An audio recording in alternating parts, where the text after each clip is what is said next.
Welcome to RTV Global Network. Today is August 20, 2026. I am Alex, and sitting across from me is Jamie. Hey, everyone. And today we are taking a deep dive into a massive stack of intelligence. Yeah. I mean, we are looking at everything from local Sri Lankan economic shifts to some really major geopolitical maneuvers. Yeah, it's a lot to get through today. It really is. And our mission here is to basically extract the signal from the noise.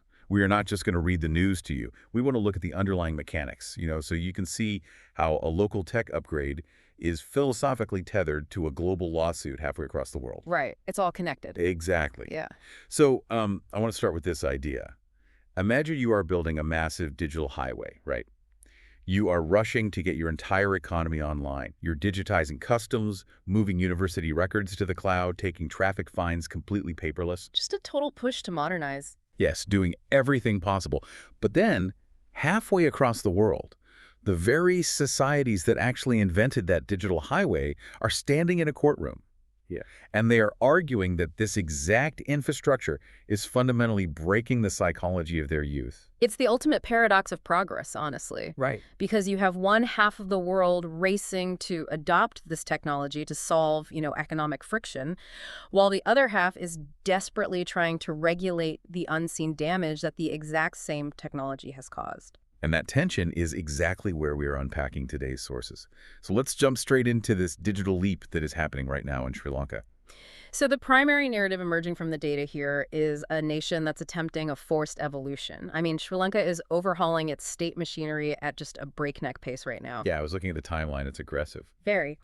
We had an announcement from Sivali Arigoda, the senior additional secretary to the president, saying that a new paperless customs system is officially launching on October 1st. Which, I mean, if you understand how international trade actually works, that is a massive structural bottleneck being removed. Oh, absolutely. Importers have historically just drowned in hard copies and physical stamps. Right. And it's broader than just customs, too. By September, so just next month, paying traffic fines is going completely digital. Yeah. And they are also rolling out the Mahapola digital information system for university students. And you even have President Anura Kumara Dissanayake explicitly pushing for science and research to act as the primary engine for economic growth. Yeah, so if we think about the economy as a piece of hardware, like a smartphone. Okay, like that. The government is essentially trying to push through this massive mandatory operating system update. Right. They want to eliminate the human friction that slows down revenue and investment. And on a macro level, that OS update seems to be generating some real optimism. Like with tourism, right? Exactly. Tourism is a prime example. The country has already pulled in 1.3 million visitors this year, and they are actively aiming for 3 million visitors to build a $10 billion industry. I see the OS update analogy, but looking at the actual data, I feel like the battery on this phone is giving us some wild, conflicting readings. How do you mean? Well, you have the central bank governor, Dr. Nandalo Weerasinghe, going on the record saying, now is the time to invest. Right. And sure, you see the hospitality giant Accor debuting 2 Pullman hotels and Kalani Valley plantations pushing into the premium tea segment. But then on the flip side, you have former President Ranil Wickremesinghe publicly warning that the country is drifting toward a severe foreign debt crisis. Yeah, that is a stark contrast. So how do those two realities coexist? I mean, who is right? Well, they coexist because they're essentially looking at entirely different timelines. Okay. The central bank is looking at structural momentum, Sri Lanka climbing global investor relations rankings, and the private sector expanding in July, which was heavily led by services. But Wickremesinghe is looking at the structural debt load. And that hasn't just magically disappeared because customs went paperless. I have to push back on the optimism a bit, though. Sure. Because Deputy Finance Minister Chaturanga Abhi-Singh completely denied the bankruptcy threat. He pointed to growing foreign reserves even while vehicle imports and debt repayments are happening. Yeah, that was his counter-argument. But if the reserves are growing and the macro picture so bright, why is the Colombo Stock Exchange hesitating so much? That's the million-dollar question. Right. I mean, the ASPI, the All-Share Price Index, recently slipped below the 21,450 mark. And Colombo land value growth has slowed down to 5.9%. If I'm an investor and the central bank tells me everything is great, but land values and the stock market are cooling off, I'm going to be really skeptical. And that skepticism is exactly how markets function. I mean, the ASPI slipping is a real-time indicator of uncertainty. Markets hate mixed messaging. Yeah, they really do. When you have high-level politicians openly debating Whether or not a sovereign debt crisis is looming, institutional investors are going to pull back, regardless of what the central bank governor says. That makes sense. Plus, you have ground-level operational friction. Look at the energy sector, for instance. We have reports indicating that coal tenders are being based on rough estimates rather than actual power plant requirements. Right, I saw that. And there was also this really fascinating fact check on the president's recent statements regarding the Ceylon Petroleum Corporation. Oh, about the diesel losses. Yeah, exactly. He cited specific numbers about diesel losses, which, were factually accurate. But the diagnosis of why those losses occurred was totally incomplete. Right. So to keep your smartphone analogy going, the new software looks great, Yeah. but the internal motherboard is still being patched together with mismatched parts. That is a very fair assessment. And that hardware, the physical foundation of the state, relies entirely on a stable institutional framework. You cannot have sustained economic growth without legal predictability, which actually brings us to a massive constitutional debate currently playing out in the sources. Let's get into the 22nd Amendment, because this sounds highly technical, but it actually has massive implications. It really does. The National Movement for Social Justice, or NMSJ, is basically sounding the alarm about this proposed amendment. Yeah. They are arguing it creates a severe conflict of interest for the Supreme Court. Walk me through why. So it really comes down to the mechanics of judicial power and retirement. The amendment touches on the extension of retirement ages for judges. Okay. And the NMSJ is pointing out a fundamental flaw here. If the Supreme Court is tasked with determining the constitutionality of an amendment that directly benefits their own tenure, you have compromised the impartiality of the bench. Oh, wow. Yeah, I see the issue. It's a structural loop that undermines legal authority. At the same time, we are seeing the government try to clean up other controversial legislation. MP Nalinda noted that a new Prevention of Terrorism Act, or PTA bill, has been drafted. Right, to amend the most heavily criticized elements of the existing law. Because the PTA has historically been a massive sticking point for international human rights observers and trade partners, right? It has. And reforming the PTA is critical not just for domestic civil liberties, but for international relations and maintaining those vital trade concessions. Yeah. But while these high-level constitutional mechanics are being debated, the actual day-to-day governance in Parliament seems completely fractured right now. Fractured's putting it mildly. I mean, the parliamentary crosstalk is just intense. You have a proposed meeting with the Bar Association of Sri Lanka, and Bimal is flat out rejecting Sejith's request to summon all MPs for it. Yeah, a total roadblock. And then you have these arguments over the provincial council elections, which are so crucial for regional governance. There was a recent claim by Tilven that the delay in holding these elections had absolutely nothing to do with a lack of funds. Which required a public fact check. Exactly, to clarify the actual administrative hurdles that are in the way. You also see this political friction bleeding out into the streets. Right. The SJB's national youth organizer, Chamith Wichathendra, has been highly vocal about the government's demolition of beachfront businesses in Ahangama. So there's a disconnect. A profound disconnect between the high-minded debates over constitutional amendments in Parliament and the reality of businesses being bulldozed or local elections being stalled. Let's talk a bit more about the reality on the streets, because the contrast between the political maneuvering and the actual justice system is pretty jarring. We just saw 2 men in Colombo sent to prison for 2 years. For what? For taking money to sign bail for an Indian national. Yeah, and think about how the concept of bail fundamentally operates. Right, it's about trust. Exactly. It relies on a social contract. A guarantor signs their name, putting their own legal and financial credibility on the line to guarantee a suspect will actually appear in court. But if that signature becomes a cheap commodity that you can just buy on a street corner, the entire structural integrity of the justice system collapses. Precisely. It is a micro-level corruption that has macro-level consequences. And unfortunately, we are seeing that systemic failure in far more violent ways, too. Yeah, the police just foiled a targeted murder-for-hire plot in Colombo. They arrested 4 suspects and recovered a revolver tied to multiple other shootings. Which directly connects to the really wild revelation about Samith Purachatu. Right. He is an underworld figure currently in custody. Yes, but investigators just revealed he actually managed to flee the country after a high-profile assassination by simply using a forged passport. I have to point out the irony here. The state is spending immense resources to digitize university data and traffic tickets, But if an assassin can just casually slip through international immigration with a fake passport, Or if you can literally rent a fake bail guarantor. right, then the basic hardware of law and order is severely compromised. It is the reality of uneven development. You can modernize the facade, while the load-bearing walls are still rotting. Yeah. And that uneven development applies to public health just as much as it does to public safety. The public health data in this stack of sources is incredibly grim. Sri Lanka is currently grappling with a severe dengue outbreak, and the numbers we are looking at are just staggering. Over 92,000 reported cases Wow. and 69 deaths so far this year. Yeah. And dengue is deeply tied to infrastructure and urban planning.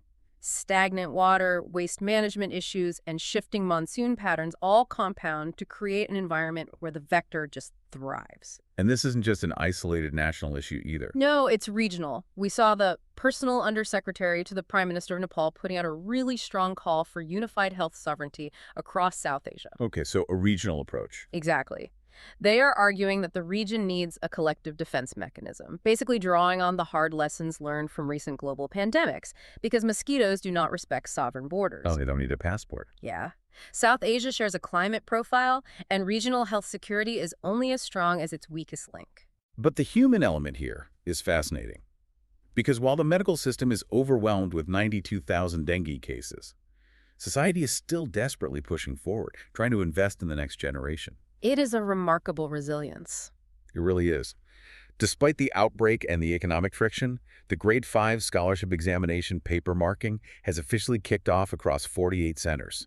You have the United Nations Population Fund, the UNFPA, partnering with the National Youth Services Council to train 100 young leaders specifically in disaster preparedness. That is a direct response to the vulnerability we just discussed. They are institutionalizing crisis management for the youth. We even saw a massive 591 million rupee grant from the Japanese government designed to shape Sri Lanka's future policymakers. People are investing heavily in tomorrow. Even though, predictably, there is friction in the education sector, too. Oh, always. Yeah, the Federation of University Teachers Associations, or FUTA, had to publicly issue a statement rejecting claims that there was a 3.5 billion rupee academic loss. So they are pushing back on the narrative regarding university efficiencies. What is truly compelling in these sources is how they capture the cultural evolution happening underneath all this economic and political noise. Social modernization is trying to catch up with economic modernization, and it creates some incredible stories. It does. Did you see the feature piece on the young girl working as an embalmer? I did. It's a profession traditionally dominated by men and usually hidden from public view.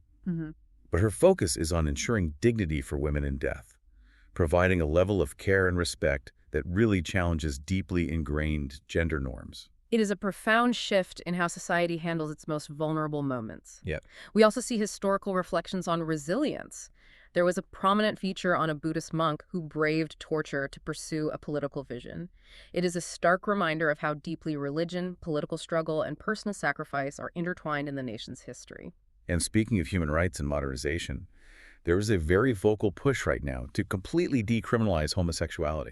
What caught my eye is that the advocates are explicitly arguing that this needs to happen purely on the basis of fundamental human rights, not just as a box-ticking exercise to maintain the GSP Plus trade concessions from the European Union. And that is a crucial distinction. The GSP Plus program offers developing nations favorable tariff rates, but it is contingent on upholding international human rights standards. Right. The argument here is that societal modernization shouldn't be held hostage to economic blackmail, basically. It should be driven by an internal moral compass. Right. But the past is still a heavy anchor. There is a sobering feature about the Chameni victims. Years later, families are still in the dark about what happened to their loved ones during the conflict. Yeah, it's tragic. It just proves that no matter how fast you push for a paperless, digitized future, unaddressed historical trauma doesn't just disappear. No, it lingers in the societal DNA. And we see life's quiet milestones continuing amidst all of this, too. The passing of former Minister Jagat Pushpakumara's wife drew national condolences. And on a different note, the Dehiwala Zoo announced the sad passing of an elderly female giraffe. Yet, in response to animal welfare, a new community program called Guardians is launching to promote responsible care for street animals. Even regionally, the demographic policies are shifting. The Indian state of Tamil Nadu just announced a policy offering a one-year maternity leave for a third child for government employees. Which is fascinating when you consider global concerns about declining birth rates. It's a very deliberate socioeconomic lever. Yeah, it is. And to truly understand the scale of these local shifts, we really need to pan out and look at the global landscape. Let's bridge the local and the global then. Vietjet just launched direct flights between Colombo and Ho Chi Minh City. Okay. That plays directly into the 3 million visitor tourism target we discussed earlier. It's physically connecting the local market to Southeast Asia. But the most vital global story in our sources brings us right back to the very first thing we discussed today, the digital leap. Oh, the trial in the U.S.? Yes.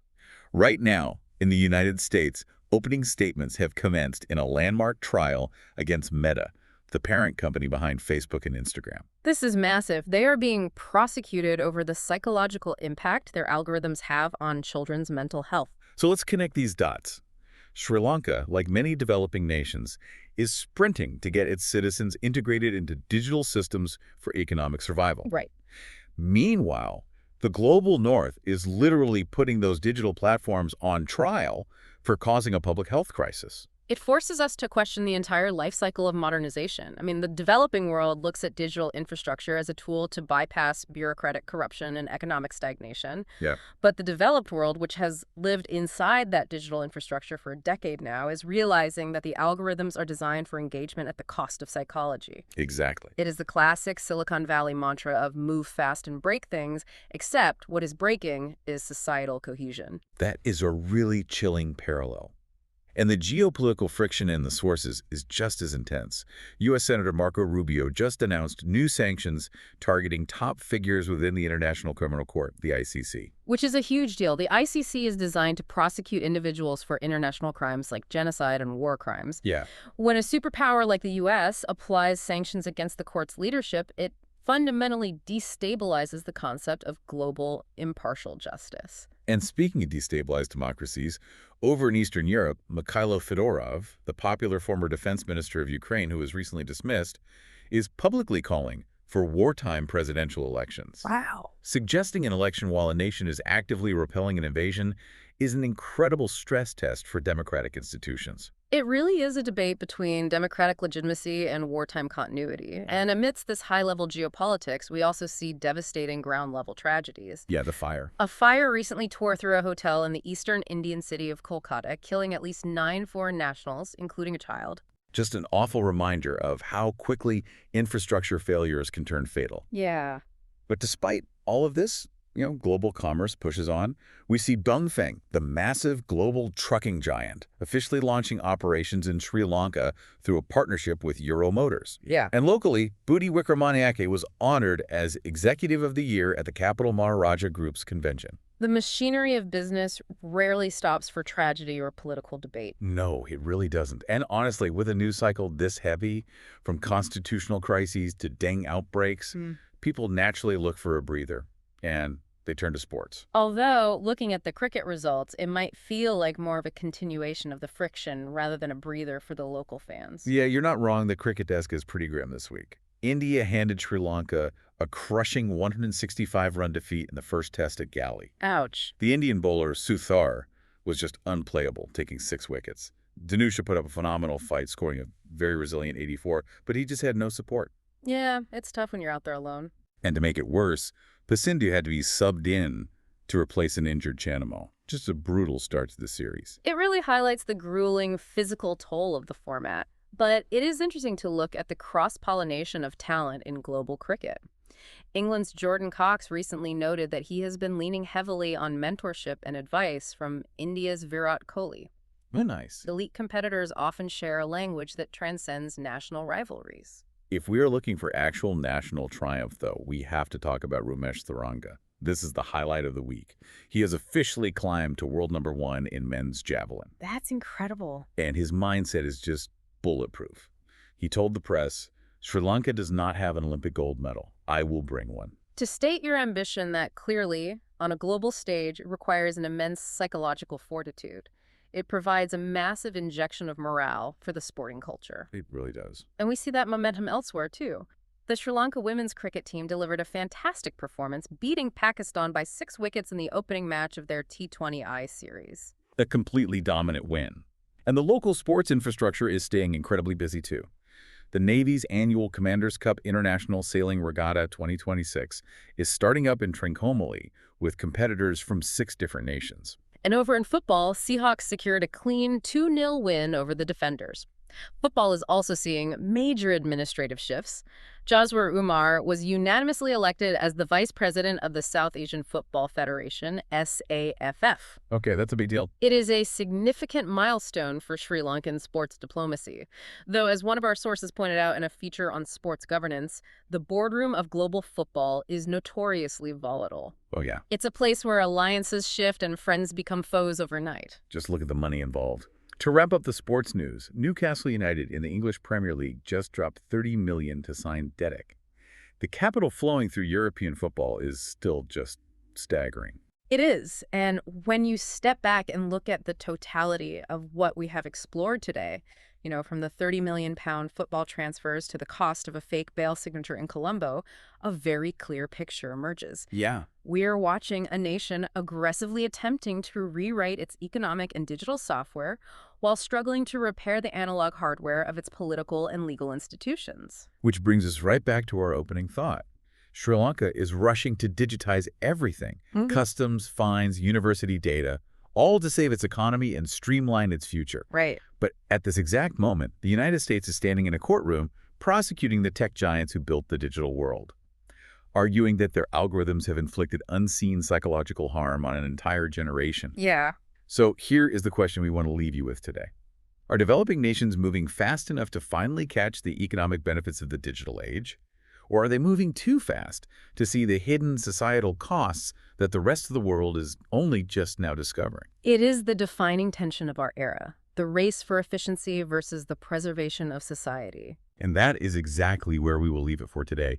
Thank you so much for joining us on this deep dive on RTV Global Network. Keep questioning the narrative, keep connecting the dots, and keep exploring. We will see you next time.